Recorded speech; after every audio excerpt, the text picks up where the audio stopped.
মইতো আগৰ পৰা কনফিডেণ্ট কাৰণ কংগ্ৰেছ তেওঁলোকে যুদ্ধ এৰি পলাইছে ছদ্মবেশী কংগ্ৰেছ দুগৰাকী আছে আপোনালোক সকলোৱে জানে তেওঁলোকৰ উদ্দেশ্য আছিল কেনেকৈ কংগ্ৰেছক আগত ৰাখি তেওঁলোকে খিলঞ্জীয়া ভূমিপুত্ৰৰ ভোট ভাঙি কংগ্ৰেছক বিজয় কৰিব পাৰে সেই ছদ্মবেশীবোৰ এতিয়া ধৰাত পৰিছে সকলোৰে চকুত আৰু সেইসকলক বহিষ্কাৰ কৰাইছে দলৰ পৰা বিজেপি দলৰ পৰা এতিয়াতো আমাৰ আগত কোনো শত্ৰু নাই দুই এগৰাকী অলপ খেলি মেলি কাম কৰি আছে আমাৰ NDAৰ কাৰ্যকৰ্তাসকলে তেওঁলোকৰ ওপৰত চকু ৰাখিছে আজি যোগী আদিত্যজী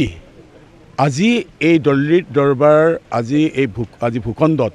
আজি ক্ষেত্ৰত উপস্থিতি হৈ এটাই দিছে এক দৈবিক সংযোগ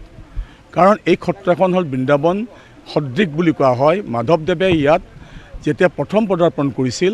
তেতিয়া তেওঁ দেখিছিল যে সকলো পৰিৱেশ বৃন্দাবনৰ দৰে ইয়াত গাই গৰুৱে হেম্বলিয়াইছে তাৰ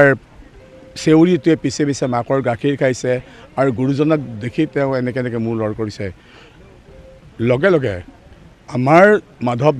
মাধৱদেৱে দুটা বৰগীত ৰচনা কৰিছে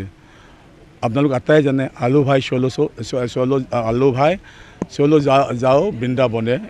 এই গীত এই যিটো পৱন ভূমি আজি আৰু শ্ৰীৰামচন্দ্ৰ যি আমাৰ সনাতনী সংস্কৃতিৰ আমাৰ মূল আৰাধ্য দেৱতা আৰু ইয়াতে বৈষ্ণৱ সংস্কৃতিৰ মূল কৃষ্ণ আজি যেন দৈবিক শক্তিতে আজি দুখন পবিত্ৰ স্থান এক লগ হৈছে ইয়ে আজি বৰপেটাবাসী ৰাইজক এটা কথাই কৈছে যে হয় আমি সনাতনী সংস্কৃতি অবিহনে আমি খিলঞ্জীয়া ভূমিপুত্ৰসকল কেতিয়াও আমি ৰক্ষা হ'ব নোৱাৰোঁ লগতে এইটোও কথা কৈছে তেওঁৰ বক্তব্যত আমাৰ বিকাশ সকলোৰে বাবে সৰ্বত্ৰতে আমি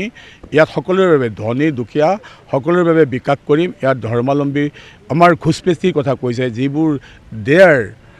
fighting against the nation they are threatening for our sovereignty তেওঁ কৈছে সেইবিলাকৰ কথা কৈছে যিসকল আমাৰ সাৰ্বভৌমত্বৰ বাবে তেওঁলোক আমাৰ থ্ৰেটেন আমাৰ নেশ্যনৰ কাৰণে থ্ৰেটেন সেই ঘোষপেচীসকলক তেওঁ ৱাৰ্ণ কৰিছে যে আমাৰ এই সত্য সনাতনী সংস্কৃতি ভূমিপুত্ৰ খিলঞ্জীয়াসকল আৰু আমাৰ যিখিনি প্ৰকৃত ধৰ্মাৱলম্বী ইছলাম ধৰ্মী লোকসকলক কেতিয়াও বিপথে পৰিচালিত কৰিব নোৱাৰে কেতিয়াও তেওঁলোকক কোনো ধৰণৰ প্ৰলোভনেৰে বশীভূত কৰিব নোৱাৰে এইসকল ভাৰতৰ এটা শব্দ কৈছে তেওঁ একাত্মা ভাৰতবৰ্ষৰ কথা কৈছে যে হিন্দু মুছলমান ইছাই খ্ৰীষ্টান সকলো আমি একলগ হৈ আমি ভাৰতবৰ্ষৰ গঠন কৰিব আৰু ভাৰতৰ সন্তান উই দ্য পিপুল অফ ইণ্ডিয়া এইটোৰ সকলোৱে জানে আজি হিমন্ত বিশ্ব শৰ্মাই খিলঞ্জীয়া ভূমিপুত্ৰসকলৰ কাৰণে তেওঁ 24 ঘণ্টাৰ 18 ঘণ্টা কষ্ট কৰিছে যাৰ দক্ষতা যাৰ সক্ৰিয়তা যাৰ দিগদৰ্শনকাৰী যি চিন্তা তেওঁৰ সন্মুখত কেৱল খিলঞ্জীয়া ভূমিপুত্ৰ সত্ৰ সংস্কৃতি ইয়াত বিভিন্ন ধৰ্মাৱলম্বী লোকৰ যিবোৰ স্বাৰ্থ অধিকাৰ সেই সকলক লৈ তেওঁ যুদ্ধ কৰি আছে আৰু ইয়াৰ পৰা বুজা যায় যে আমি আজি হিমন্ত বিশ্ব শৰ্মাৰ নেতৃত্বত অহাটো দিনত এখন সুস্থিৰ চৰকাৰ পাম যি চৰকাৰৰ কথা এটাই হ'ব উন্নয়ন যি চৰকাৰৰ কথা হ'ব যে ভূমিপুত্ৰ খিলঞ্জীয়াসকলৰ উত্তৰণ